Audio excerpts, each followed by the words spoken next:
കൊച്ചി കായലിലേക്ക് മാലിന്യം വലിച്ചെറിഞ്ഞു എന്ന കേസിൽ പ്രശസ്ത പിന്നണി ഗായകൻ MG ശ്രീകുമാറിന് 25,000 രൂപ പിഴ ചുമത്തി. മുളവുകാട് പഞ്ചായത്ത് അധികൃതരാണ് പഞ്ചായത്ത് രാജ് ആക്ടിന്റെ അനുബന്ധ വകുപ്പ് പ്രകാരം പിഴ നോട്ടീസ് അയച്ചത്. നോട്ടീസ് ലഭിച്ചതോടെ MG ശ്രീകുമാർ പിഴ അടച്ചതായും സ്ഥിരീകരിച്ചു. സംഭവത്തിന്റെ ദൃശ്യങ്ങൾ ഒരു വിനോദസഞ്ചാരി മൊബൈൽ ഫോണിൽ പകർത്തി മന്ത്രി MB രാജേഷിനെ ടാഗ് ചെയ്ത് സമൂഹ മാധ്യമങ്ങളിൽ പങ്കുവെച്ചതോടെയാണ് ശ്രദ്ധയിൽപ്പെട്ടത്.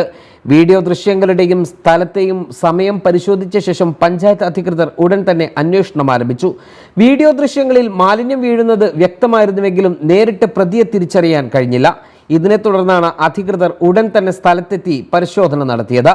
പരിശോധനയ്ക്ക് ശേഷം ശരിവെച്ചതോടെ നിയമാനുസൃതമായ പിഴ നോട്ടീസ് നൽകുകയായിരുന്നു.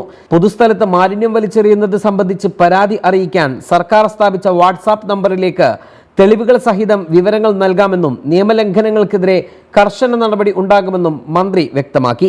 ഇതോടെ പരാതിയുമായി ബന്ധപ്പെട്ട് തിരുവനന്തപുരം സ്വദേശിയായ നസീം NPക്ക് പാരിതോഷികം നൽകുമെന്നും മന്ത്രി അറിയിച്ചു. കായലിലേക്ക് മാലിന്യം വലിച്ചെറിഞ്ഞത് തെളിയിക്കുന്ന ദൃശ്യങ്ങൾ 6 മാസം മുൻപ് പകർത്തിയതാണെന്ന് വീഡിയോ പോസ്റ്റ് ചെയ്ത നസീം വ്യക്തമാക്കി.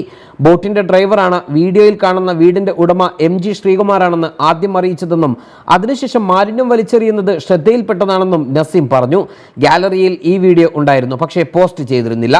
സാധാരണക്കാരും പ്രമുഖരും ഒരുപോലെയാണ് എന്ന ചിന്തയിലായിരുന്നു. എന്നാൽ പൊതുസ്ഥലത്ത് മാലിന്യം വലിച്ചെറിയുന്നത് അറിയിക്കണമെന്ന് മന്ത്രി MB രാജേഷ് ആഹ്വാനം ചെയ്ത വീഡിയോ കണ്ടതോടെയാണ് ഞാൻ ദൃശ്യങ്ങൾ പങ്കുവച്ചത്. എപ്പോൾ കിട്ടും എൻ്റെ 25,000 എന്നായിരുന്നു ക്യാപ്ഷൻ. നസീം വ്യക്തമാക്കി. വീഡിയോ സമൂഹ മാധ്യമങ്ങളിൽ വൈറലായതോടെയാണ് സർക്കാരിന്റെ ഭാഗത്തു നിന്ന് നടപടിയുണ്ടായത്.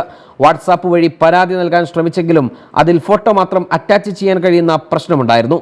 വീഡിയോയെ അടിസ്ഥാനമാക്കിയായിരുന്നു അധികൃതരുടെ ഇടപെടലെന്നും സർക്കാരിന്റെ പിന്തുണ ലഭിച്ചതായും നസീം കൂട്ടിച്ചേർത്തു.